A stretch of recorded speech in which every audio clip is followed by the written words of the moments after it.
Hey there, Girl Campers, and welcome back to the Girl Camper podcast, where we believe there is no wrong way to camp like a girl. I'm your co-host, Lesa McDermott, and today we are continuing on our special three-part series on buying a brand new RV. My interview with Mike Harlan, the general manager at North Trail RV Center in Fort Myers, Florida, was packed with so much useful information. We had to split it into three episodes. And if you missed part one, be sure to go back and listen to Mike's advice on avoiding common mistakes, doing your homework before stepping onto a dealer's lot, making smart choices about tow vehicles and floor plans. In the second episode, we're going to dig into the nitty-gritty of warranties, pricing, and dealer practices, including what a lifetime warranty really means and how to understand MSRP versus sale price, why you shouldn't get caught up in low monthly payment advertising, what to watch for when and if it comes to a bait and switch tactic, and how to choose a dealer you can really trust. So if you're thinking about buying a new RV, this episode is going to give you tools to spot red flags and make sure you're getting a real value for your money. Let's get started.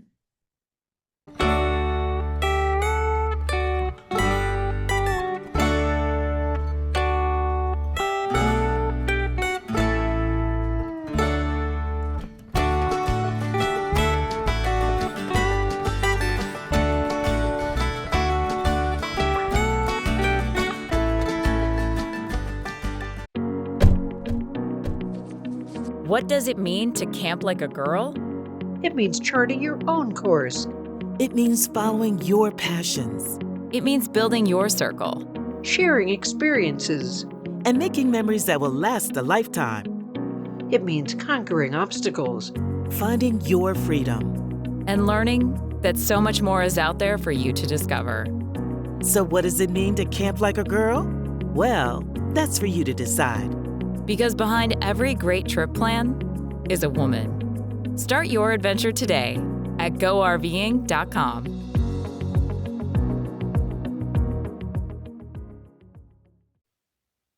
So, Mike, let's talk about something that can really make or break your ownership experience, and that's warranties, pricing, and then dealer practices. So, what should a buyer ask about the manufacturer's warranties and the dealer's warranty services? Because some dealers advertise things like lifetime warranties, and does such a thing actually exist? On paper. Yes. So lifetime warranty. You should know this well from insurance, reinsurance. It's a reinsurance program that a dealership or the marketing group or the insurance portion of the group will put away funds that someone other than yourself will have a decision to make. Is this, let's say a water pump goes out years afterwards. That's probably going to be covered. You have an axle that goes out years later, bounces off the ground, it tears your floor up. That's not warranty, that's insurance covered.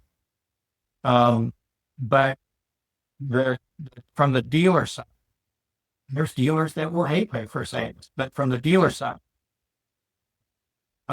there's always a clause. There's always a clause will say if this is caused from a lack of maintenance, it is bulky.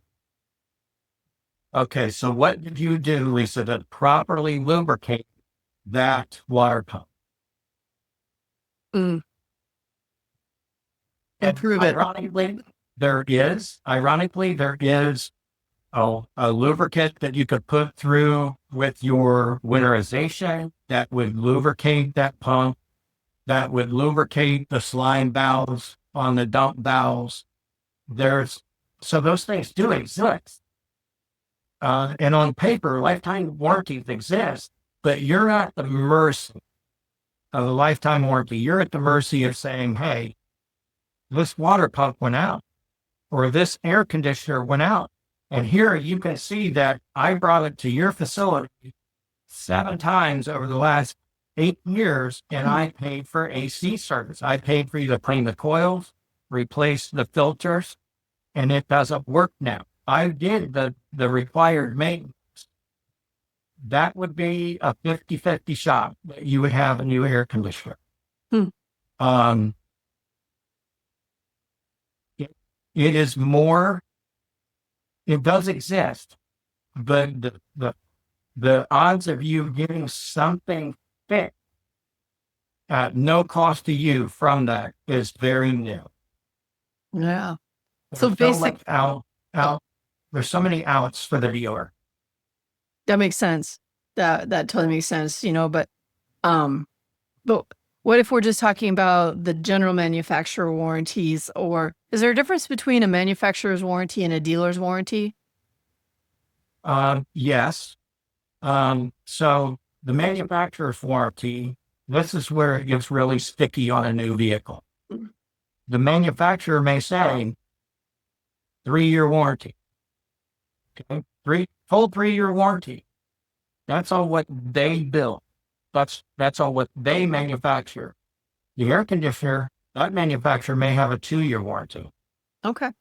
The manufacturer of the RV is not going to cover a 3rd year because they didn't build. They're going to go, well, if the AC company says that they'll stand behind it for 2 years, who am I to say that it's good for 3? Mm. So if something says 3-year warranty on it, and there's plenty of manufacturers that put a 3-year warranty sticker on there, that's on their construction. Okay, that's on their workmanship. The smoke alarm has a 6-month warranty. Okay, it's not covered under 2 years. That's why they give you all of those things in your packet of these registrations for the smoke alarm, for the LP gas leak detector, for the ring. All of those have their own warranty, and don't be fooled that those things are covered under that manufacturer that built its warranty.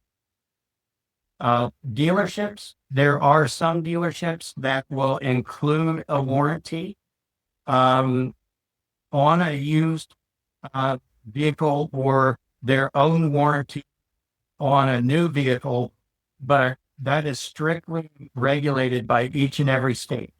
Okay. So it could, like in Florida, you're not allowed to do it. You're not allowed to include some other warranty on top of the manufacturer's warranty in the sale. It has to be a purchase, and actually the state regulates what it can be sold for. So I could say, Lisa, I've got this Airstream for you, and I'm gonna give you a 7-year extended warranty with it. I can't even do it. I have to break it out that this warranty costs you this much of this purchase. So it is to protect the consumer. It is a transparency thing. Good dealers, doesn't bother. That's good. What should buyers know about the MSRP versus sale price when they're shopping for a new RV? So I'd say the biggest thing to be aware of is your season, the season that you're in. Yeah. Some manufacturers have fiscal year that starts July 1st and ends June 30th.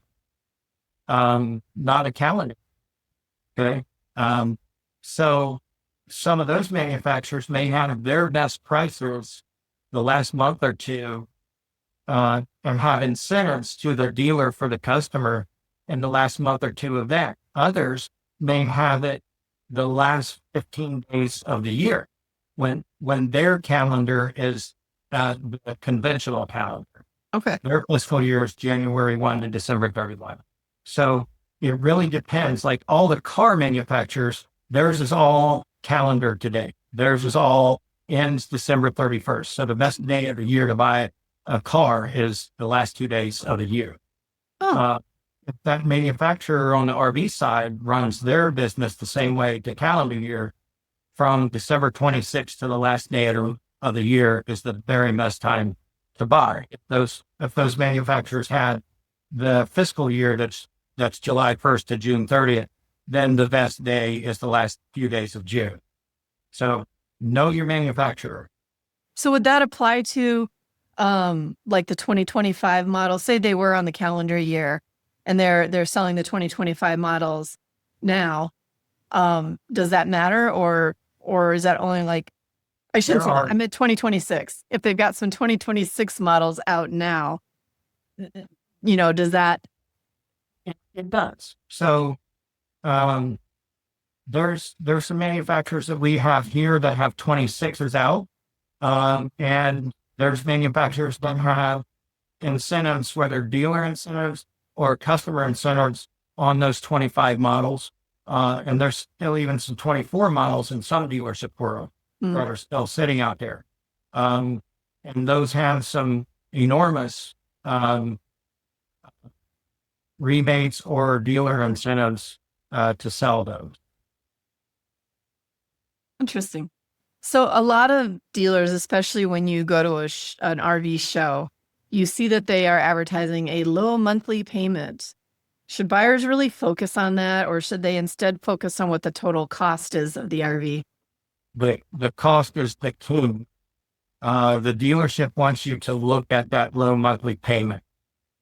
Don't get caught up in that game, whether it's at a show or whether it's on their lot. Where do you want to be in payment wise?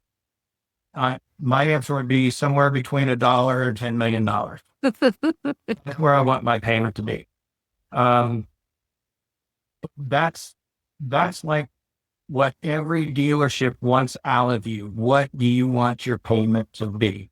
And in reality, you can have any payment you want, Lisa. The proper down payment, and the proper in bank rate would be the payment that you could get. So if you wanted the dealer say, well, yeah, you can have that for $99 a month. Well, you may have to have $14,000 or $15,000 down on a $20,000 trailer to get it at $99 a month.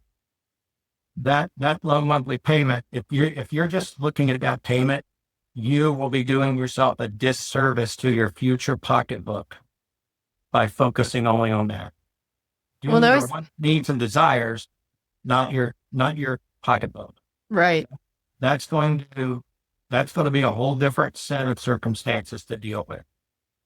Well, it always struck me as odd is how do they know that that's what my monthly payment is going to be versus Joe Blow? That our two financial situations could be completely different. If you look at that low monthly payment, if they have a payment listed, they have to have available for you how much money now, how many months, at what rate.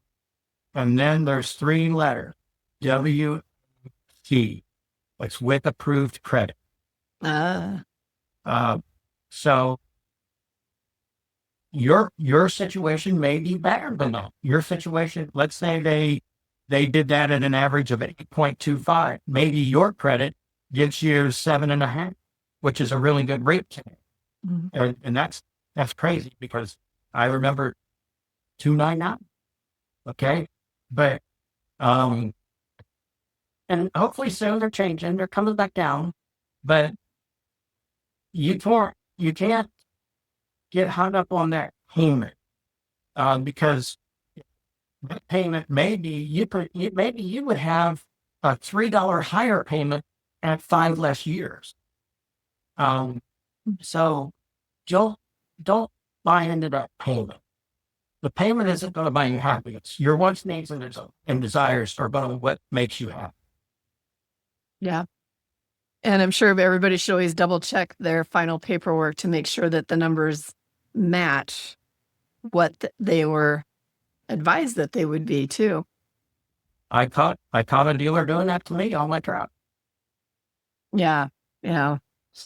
It's sad. There are definitely some predatory dealers out there that are excited to see those first-time buyers walk right through the door and really don't care about if they're going to be long-term customers. So definitely, find that reputable dealer, which leads into the next question, Mike. What are some tips on choosing the right dealer? I would look around.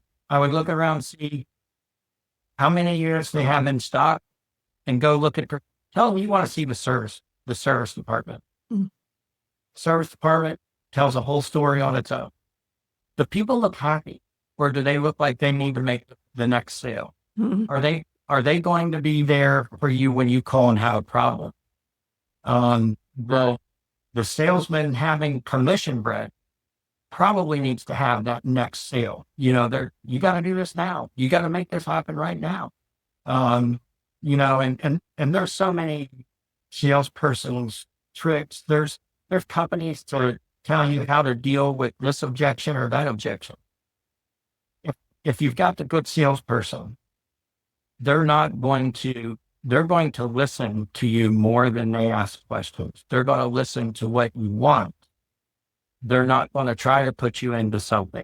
And if they're in a bad mood, they're probably a pretty poor salespeople. Even though all salespeople, they're human, but they need to be on their game. They need to know that when you're there, they better be serving only you and have your best interest in mind. And if they're not, just leave. There's plenty of places to purchase. Yeah. Just leave. But when I say look at the service department, are those folks happy? Is there dirt? Is there piles of stuff on the floor, or is it clean? A happy and good technician, they're going to have a clean work bay with tools that move all around them. They're not going to have to walk to the other side of the shop to get somebody else's tool to use. They're going to have their stuff right there, ready and handy. Mhm. Every employee that you come in contact with should have the same story, should have the same goals, should have the same culture. If they don't, you might be in the wrong place. Yeah.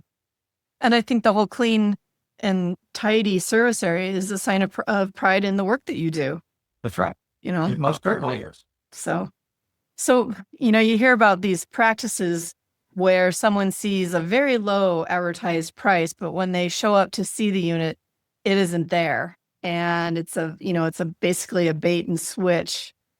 And I think I already know the answer to this question, but should they just walk away? Absolutely.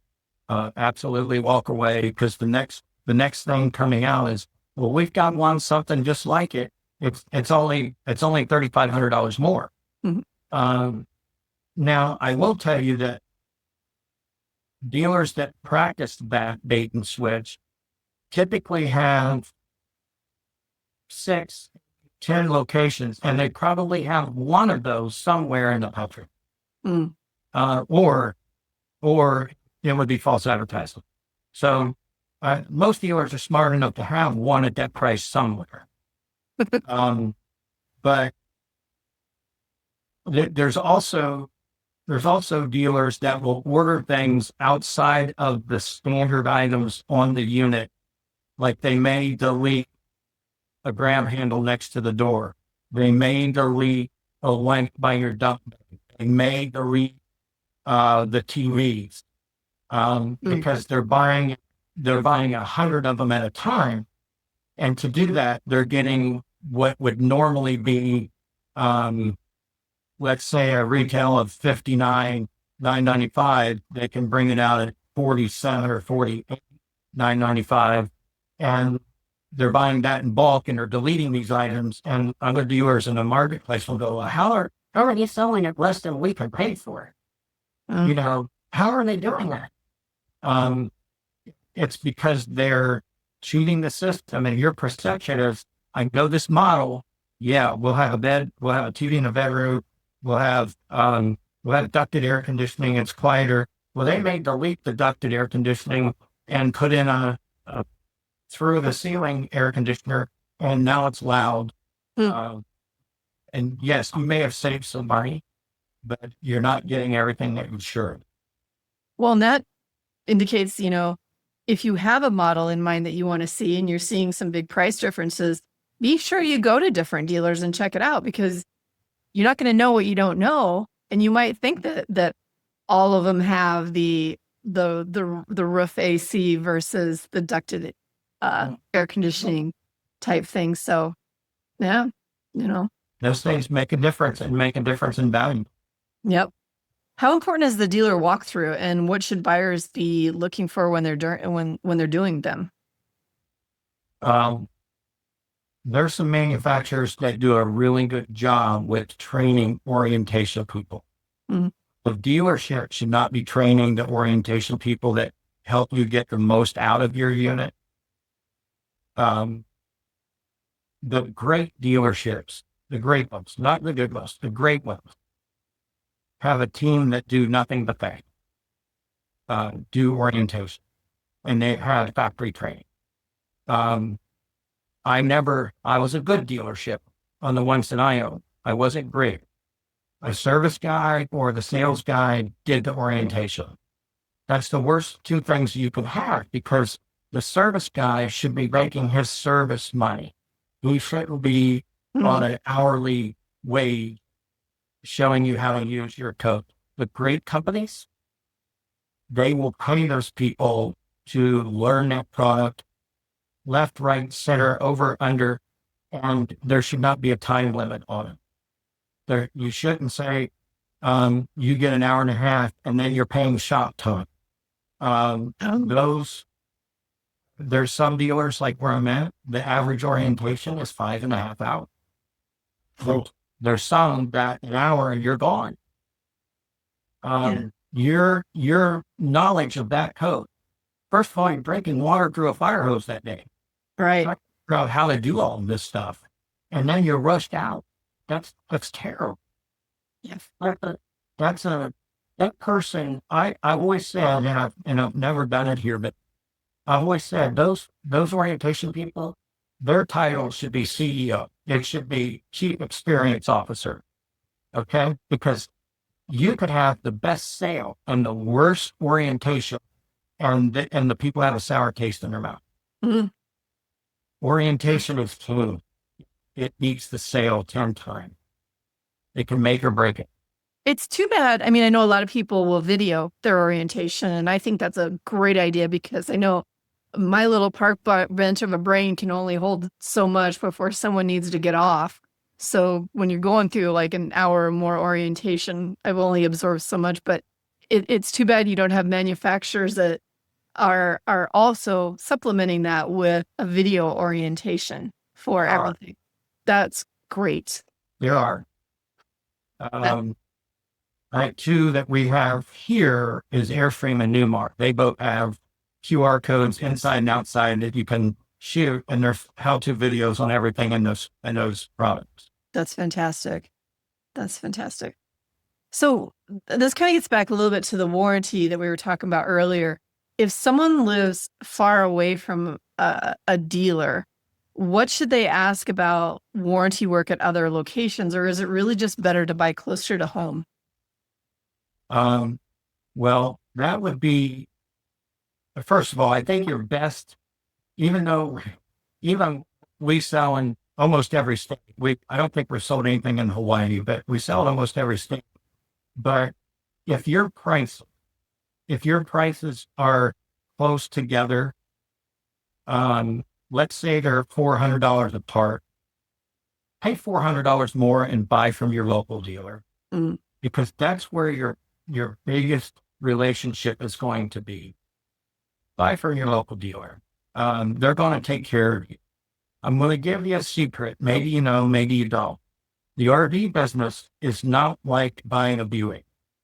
The RV business should be regulated, but the RV business, if you buy that brand and let's say you live in a town that you could have bought that in, and you go 90 miles and buy it somewhere else, that local dealer of yours does not have any obligation to service you. Zero. He does not have to do it. If they're a good dealer, they'll look in the mirror and go, they didn't buy from me. Is it me? Is it the price? Is it my salesperson? Why did they not buy? Now you've got a chance. There's those people that are hard-nosed up against the wall. That's, you didn't buy it from me, I ain't doing it. But now you've got a chance to make another good impression. Where do you want them to buy their next winter? you can be a hard nose and say drive 90 miles and get it done where you gave your hard-earned money. Or you can look in the mirror and say, is it me? Why they didn't? Is it one of my employees who had a bad day, didn't give them the right amount of time, or only wanted their money? Those things play a lot in where somebody buys. But if the numbers are $1,000 or less difference, please always buy from your local dealer. The manufacturer of that coat is going to have to supply you. If you're on the road, they're going to find you and direct you to someone on your route that's going to be able to help you. A lot of manufacturers today have a roadside assistance program through a company called CoachNet or something like that, that gives you roadside assistance and does minor things over the phone to try to talk you through a maintenance item or something. Why are you stop firing up? So they'll go through like camping 101. Okay, is your propane turned on? Is your electric on? Do you have gas somewhere else in the coach? They'll try to figure the problem out with and for you, but they'll come out and change your tire, all of that stuff. But if you're doing your homework and you're finding a manufacturer that has a lot of outlets across the country, that's one of the things you should be looking for. If you find a dealer that has something like the Priority RV Network, that's one of the companies that will find you. Let's say you're in New Mexico, and yes, you've got an Airstream, but the Airstream dealership there is booked, and they don't have anybody there that can change an air conditioner. But guess what? 20 miles on the other side of town, that air conditioning company has another dealer that does have that air conditioner. The Priority RV Network would redirect you over to that center, and you would be next. Find a dealer that has something like that. They're invaluable because the dealer pays into a fund for you to be next when you go to someplace that's outside of your local area. Okay. Interesting. Yeah, that sounds really helpful for a lot of people, especially when you're traveling. That's a wrap up of part 2 of our 3-part series on buying a new RV. A huge thank you again to Mike Harlan from North Trail RV for walking us through warranties and pricing and some of the dealer practices every buyer should understand before they sign on the dotted line. Next up is part 3, and we're going to talk about dealer fees, financing, and trade-in values. And I promise you'll want to hear Mike's take on these. Before we go, don't forget to like and subscribe to the Girl Camper podcast and our YouTube channel. Leave us a review and join Girl Camper so you can come to one of our many events happening all around the country. Until next time, I'm Lesa McDermott, and I will catch you by the campfire.